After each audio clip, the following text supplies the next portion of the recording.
Hi, my name is Oonagh Flynn. I'm a teacher here with the Laois Offaly Education and Training Board. I've also got 27 years experience working as a nurse. And when I started working with the Laois Offaly Education and Training Board, I was asked if I would come board and do a review on the healthcare programme. So what I'm going to discuss today with you is what that review entailed, what came from that review and what's left to do. So our agenda for today really is what the healthcare programme review contained, the recommendations that came from that review, the development of a community of practice for healthcare and the outcomes from this group. And then where we are now with this review and what we have left to do. And then we'll just close off at the end of this. Okay, so the healthcare review programme, so it was October 2018, a group was set up to look at the assessment and the delivery process of the QQI Level Healthcare Support Award across the LOETB.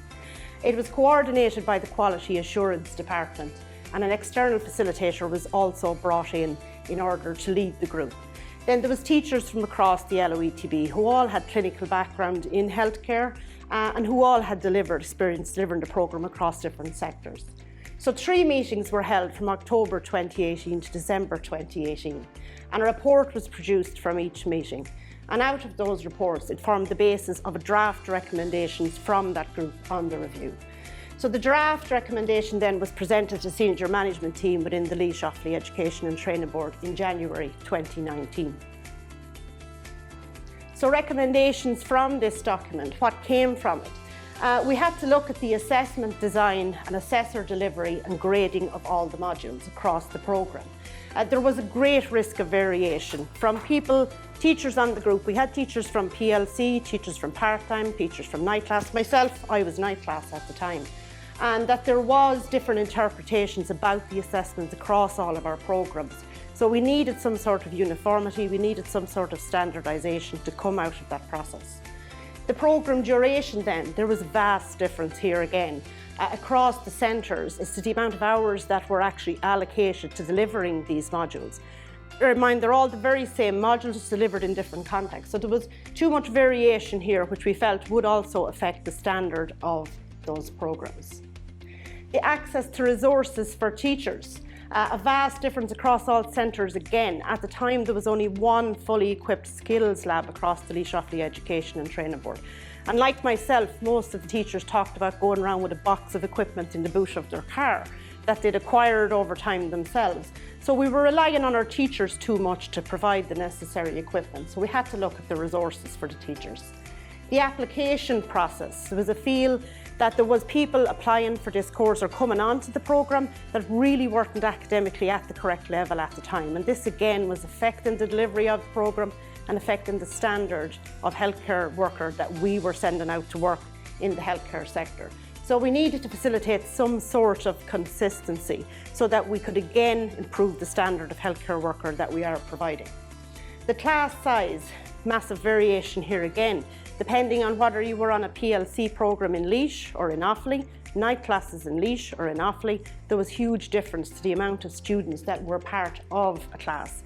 And nationally, we looked at 18 being the ideal number for a class. But in some cases, I myself, first module I ever taught, I had 26 students in a class.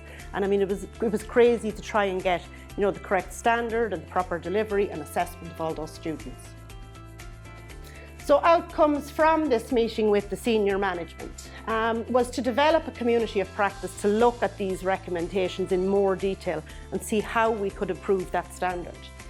This community of practice was to be made up again of teachers from all different areas of the service, members of the Quality Assurance Department so that we could ensure the standard was going to be really high, and someone external also. Senior management at the time felt that the group that had done the review were strong enough, and because they knew exactly where we were going with this, that they should continue on with this work at that time. So that's what happened. We then became the community of practice in healthcare.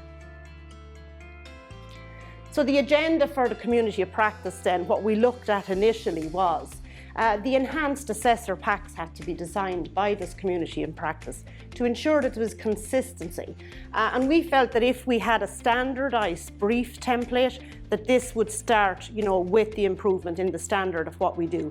So that if I was a student and I went to a part-time class in either Tullamore, Port Tarlington, Abbey Leaks, it didn't matter. I would see the same assessment brief form or assignment brief document coming to me for every module. And in that way, that would make me feel that, it was easier for the student to read as well. They wouldn't be getting confused with different briefs. We had to design an induction process for each course that would be used to cover such attendance, submission deadlines, code of conduct, plagiarism, so that every student, again, across the board knew exactly where they were, and that the rules applied in every centre. Design an application process to assess suitability to the programmes, and that would bring consistency across all centres again. And for us, I suppose, the members of the community of practice, we felt very strongly that we were sending these people out to work with our country's most vulnerable. So we were sending them out to care for people when they were at their weakest. So it was very important to us that the standard of healthcare worker we sent out were right up there. And in turn, that would help also if we could get that good reputation of standard of healthcare worker, then if they were to apply for a job, that would put them a little bit above. That they would be able to say, employers would say, they come from the Laois Offaly Education and Training Board, they come with a really high standard, and that would give them a better opportunity of gaining employment. To compile a list of up-to-date equipment to teach skills for all modules and plan for the development of skills labs. So as I said, we recognised we had teachers going around with items in their boots for teaching classes, stuff that acquire themselves. So we needed to go through all the modules and make sure that we had the right equipment there that was up to date and that wasn't vintage, as I've seen in a few centres over the years.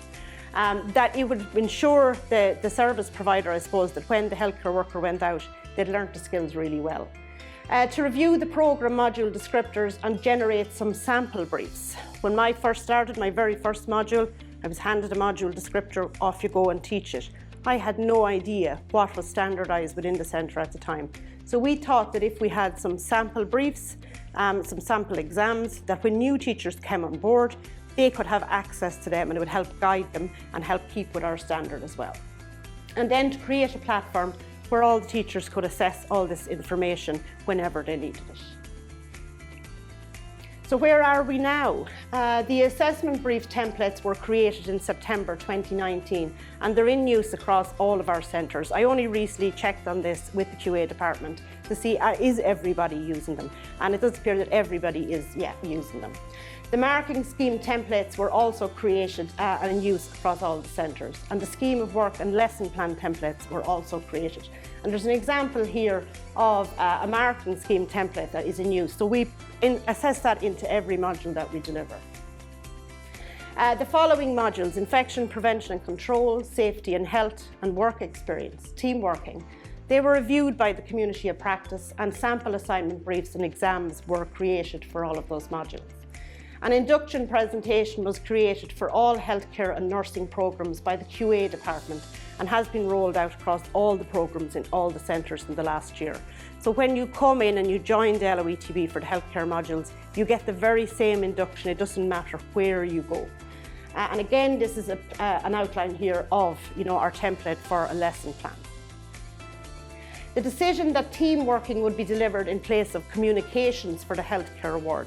I think this was a very big thing, because the first time I looked at the communications module, I felt it was more generic for business or other subjects, but not for healthcare. And I remember being asked to deliver the team working on night class in Portlaoise, and I got the template or the module descriptor. It was quite confusing even for me as a teacher to try and decipher how was I going to match what had been designed. So we actually went back through the module descriptor on that, and we changed how we were going to assess it. And it's now integrated in all our healthcare programmes. It's much more relevant to healthcare than communications ever was. It does actually include a lot of issues of communication. And even this summer, I'm looking at going to try and integrate both of those modules together so that they will give even more to the course. The class size is to be no more than 20 students across all our centres. Pre-interview questions documents were created for all applications for the healthcare programme. Interview documents were created with scoring tools attached to assess the suitability of the learner to the programme.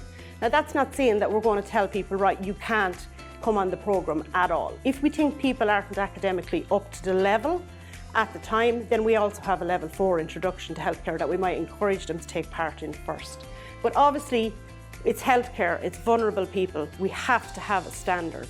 You know, people have to come with a certain level of understanding, aptitude and manner, compassion and everything for healthcare. So this is part of our interview document that we created together, and that is in full use also. The BKSB assessment mandatory for all applicants who must reach level 3 50% minimum to be considered for the programme module in level 5. Now the reason we did this again is because you have to have a certain level of academic ability to be able to complete at level 5, to be able to do the modules. There's quite an intense programme, you know. We expect a very high standard from our care workers when our patients, our family members are in the hospital. So we expect the very same. In fact, when our students walk into our classes, I always say to them, you are now a healthcare worker. We are going to act like healthcare workers in our classroom, and I'm expecting a very high standard from you, as if you were looking after your own family member. Skills rooms are now being set up in centres. Some are completed, like this one here in Portlaoise, with essential up-to-date equipment suitable for the teaching of all skills across the modules in healthcare. There's also been a new one which was completed last year in Portarlington. Banagher is currently underway. It's about halfway there. It's almost completed. Actually, a lot of the equipment has just been bought, and we've just started one here in Tullamore recently. So we're making great grounds on that. And again, with these skills rooms, we get to teach the proper skills. People get to practice them in a simulated environment, that is very consistent for when they go out into the workplace. Two of our teachers here in Tullamore, myself is one of those, and we have completed our patient moving and handling instructor training. We also felt this would increase the standard, because then we can control the standard of that training also that we give to our students, so that we don't have to be employing in externals all the time. All modules have a minimum of 42 hours delivery time, with special consideration for some modules. So we have acknowledged that some modules, like anatomy and physiology in our nursing programme, it's quite a serious module, quite a lot of content, and sometimes centres at their own discretion will give extra hours towards that module in order, because it's very important for those students. They need a distinction if they want to go on and do their nursing. So what's next for the programme? Review of measures already in place to see if they're working to increase the standard. Continue with the review of the module descriptors for remaining modules and create sample assessment briefs for those.